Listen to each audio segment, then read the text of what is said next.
to Whine, Chill, and Talk with Habiba. Welcome to the very first episode of Whine, Chill, and Talk with Habiba.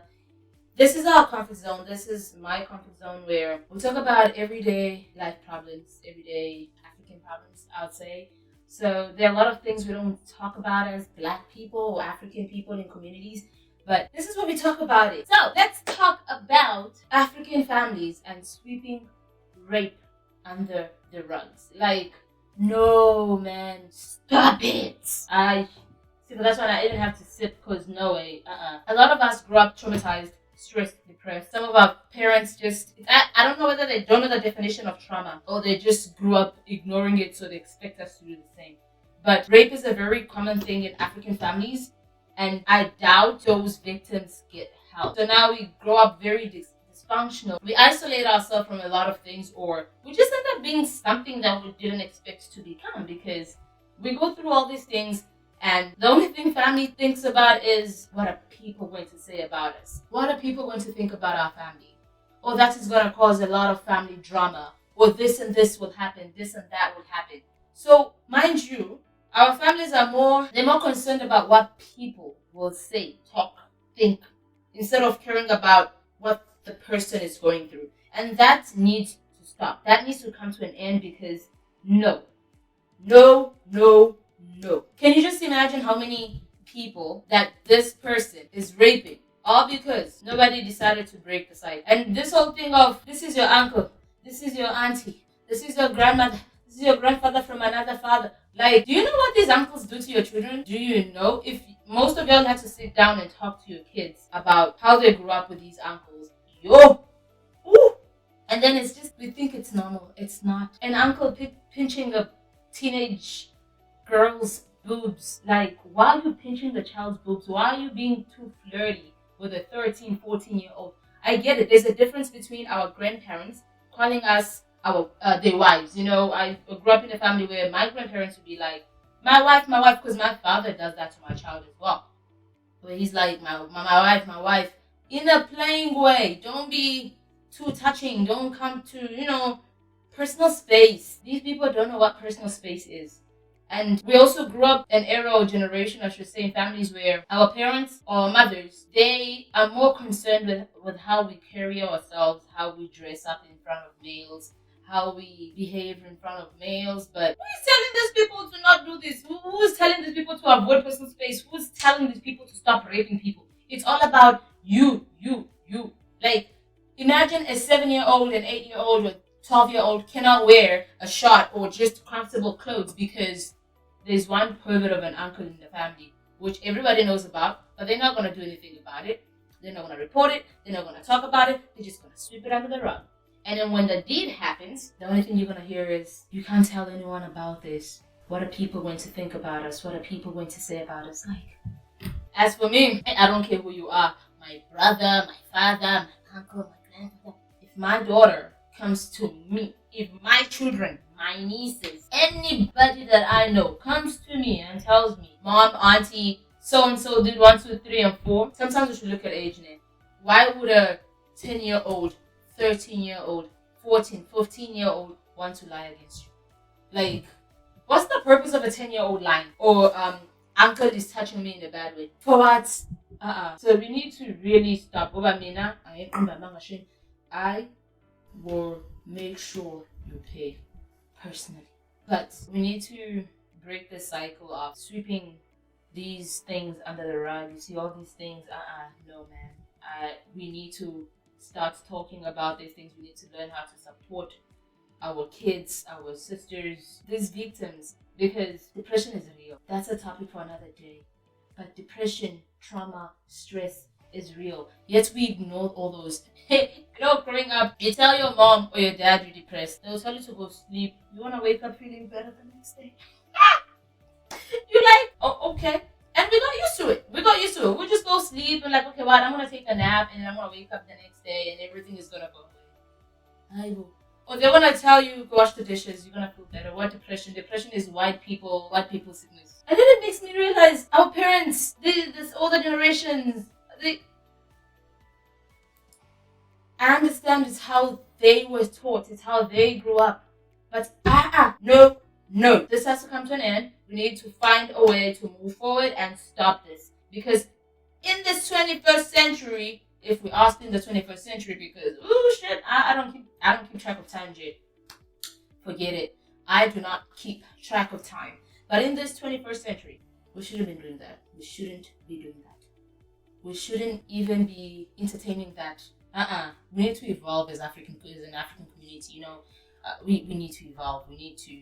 I know sometimes, hey, white people this, white people that. Yes, white people this, white people that. But sometimes their method works. Therapy. Let's go in for therapy. I know you're like, oh, it's too expensive, child. Oh, yeah, shame. It is. Maybe talk to someone. Talk to a stranger or something. Tell them your problems. Let them listen to it.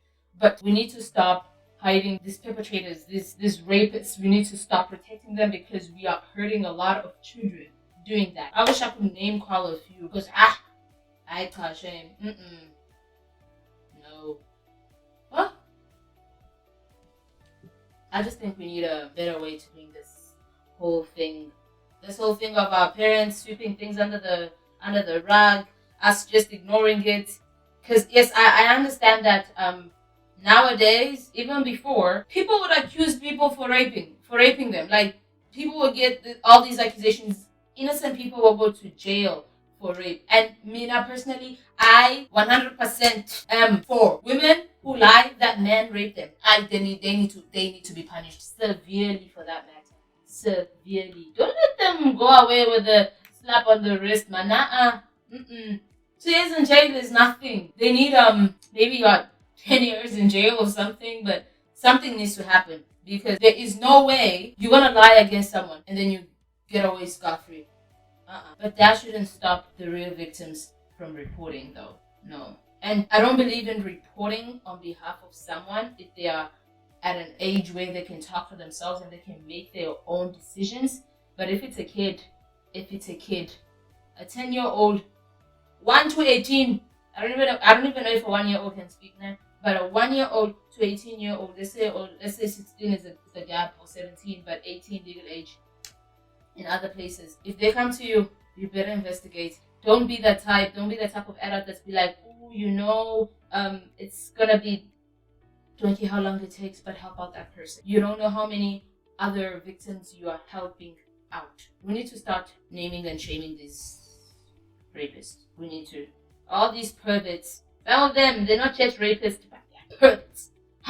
The way they make grown children feel so uncomfortable. Like, have you ever had this so-called family friend or an uncle come visit and you're just so uncomfortable? You're either going to go to your room or go outside and play, but for as long as that idiot is around, you don't want to be in that same room as that person.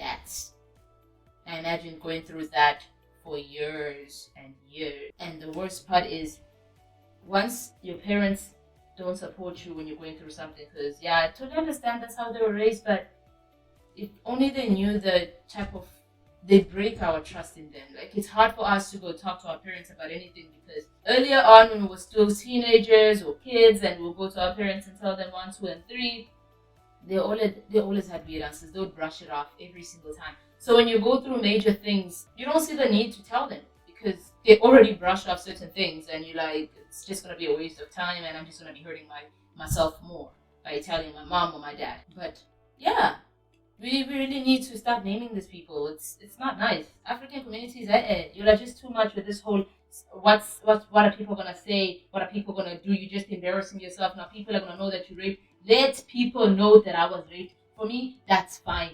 Let them know that I was raped. But that person that did it to me, I don't want them to do it to the next person. I don't want them to do it to another child. Because that's not fair. Imagine growing up with such a pain, such hatred in your heart because you didn't get therapy, you couldn't talk about it, your family swept it under the rugs. Now you're growing up all dysfunctional and stressed and depressed and you're just not happy. Every time something like that happens, or there's always going to be a trigger that's going to make you feel like, oh, ouch, yeah, shit, that happened to me too. It makes you a bitter person when you grow up. This is how women and men lose trust in relationships. This is how you're like, Jay, I'm not comfortable. I'm not. You either end up being gay, lesbian, or something. That's why I don't judge people. I always tell people, do not judge another person. You don't know the reason why they turned out to be who they are or what they are. You don't. You don't know the background story, so don't judge people. Because these rape victims end up being unemotional. Is it unemotional? They just don't have emotions. They don't know how to love right. They don't know how to trust right.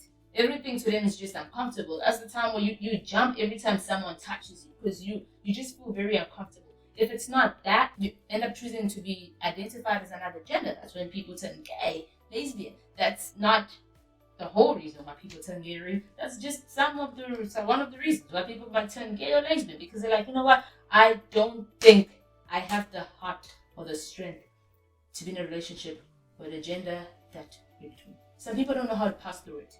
Some people get traumatized for life. They get scarred for life. And we don't talk about these things.